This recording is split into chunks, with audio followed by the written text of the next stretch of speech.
Welcome, fans, inside the WB Mason Coaches Report right here on GoHofstra.com. I'm Brian Bull, joined with the head coach of the Hofstra men's soccer team, Richard Nuttall. Coach, how's everything going? Yeah, good, thanks, Brian. You split last week, a road win at Fairleigh Dickinson, and you lose the home opener to Dartmouth.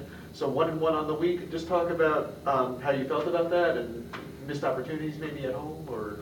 Yeah, FDU win, solid performance, did what we had to do, great. First half we were solid on the ball, kept the ball moving, thought we were on top of play, didn't score. Asked them to speed the game a little bit, get a bit more turning in midfield, getting a bit quicker, getting the ball forward, and they did that. We went 2-0 up and then conceded an unfortunate own goal. And had to hang on the last 20 minutes, and Paddy Pray made a great save to keep us the victors. So very pleased with that. It's a tough field to play on. FDU, a very good team. Got some skill and pace, and it was a wonderful win. And then we come back and played Dartmouth at home, and it was just a very disappointing first half, Brian. We didn't get out of bed, to be honest, and we didn't have the energy. We played a little bit nervous, I thought, and just a poor first half, so we changed things up a little bit at half time. Again, asked them to speed the play up, get the ball forward a bit more, work on making their back four turn and retreat, and getting in the gaps, getting through the lanes. And I thought they were excellent second half, and I thought we were a little bit unfortunate not to get the equaliser against a very good Dartmouth team. So extremely disappointing, but happy that we could change the momentum of the game second half. Well, Joseph Holland gets that goal to change the momentum, and he has 8 points in his last 4 games. Coming back to Hofstra, just talk about the impact he's had on this team. Joe Holland is a quality player. He's one of the best players in my mind in the country going forward. His energy, his skill, his soccer IQ, he's very, very good. He can understand the situation and use his skill and his passing to get through it. So, very dangerous player on the field. We've got to work on his consistency, we've got to work on his defending, but overall a major asset to this program. Maid Memic has 2 goals in his last 3 games, just trying to develop some chemistry with John Fraser up top. What have you seen from him and the team's forwards overall?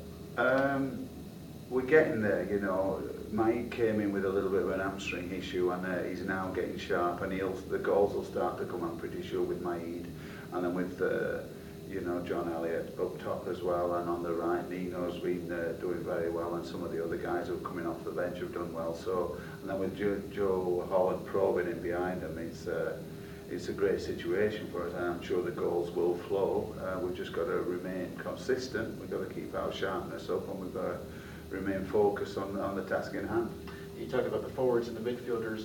When you talk about the backs and just the defensive effort in front of Patrick Pray, Daniel Grundy, obviously been a big veteran presence coming as a transfer from Towson. Just talk about what his leadership has brought to the unit and some of the other players on the back line as well. Well, when you think about it, it's really a whole new back four, just about, apart from Rory coming back, but he's been injured and we haven't been able to play him the whole time. So it's a brand new back four, and back fours always take a little bit of time to settle in. And we've also got Maris in the mix there, along with John Fraser and Harry Hawkins and Rory Murphy. So that 5, any 4 from 5 are quality players. We've just got to get the right recipe for that 4. At the moment, it's not quite settled, but it's a learning process. And this back 4 we could have for the next 3 years, which, if you think about it. So from my point of view, it's a working process, but they're doing very well at the moment. Well, you have 2 more non-conference games to sort of expedite that process along against New Hampshire and Vermont, 2 pretty good opponents. You've seen them in the past. Just what are some of the challenges they presented? UNH very feisty. They'll be hard working. They'll close you down. They'll get balls in the box. You'll have to compete to beat them. Coach Thompson's always got those boys fired up, and they're on the home field, so it's going to be a difficult task. They've had a couple of good victories, but we feel as though if we settle the ball and move it quickly, that we can cause them problems. And with Vermont's got one of the best college players in the country, as well as being a very good team unit, and they're difficult to beat. I think they're 5-1 at the moment, so that's going to be a difficult task. But we're just focusing on UNH now. It's going to be a battle royale, as it always is with those. We've got to make sure we do our jobs properly on the field, and hopefully have a good outcome. Do you like facing these teams? It's sort of an America East reunion. Yeah. I mean, we like all sorts, you know. We always like to play the best teams possible in UNH quality and Vermont quality. So whether it's America East or any other conference, we want to play quality teams and we want to have good games. This two-game stretch coming up, that'll mean 7 of the team's first 8 games are on the road. Just talk about the challenges that's presented, being away from home for so long. Well, I think there's 2 sides to that story. I think the fact that we're away 7 out of 8 times, you can bring everybody together on the trips. You get to spend a lot of time with the players, and we learn how to understand one another. A lot of camaraderie and a lot of time spent together. So, from that point of view, it's not as bad as you think, as long as you can get over the travelling aspect and the playing on the different surfaces.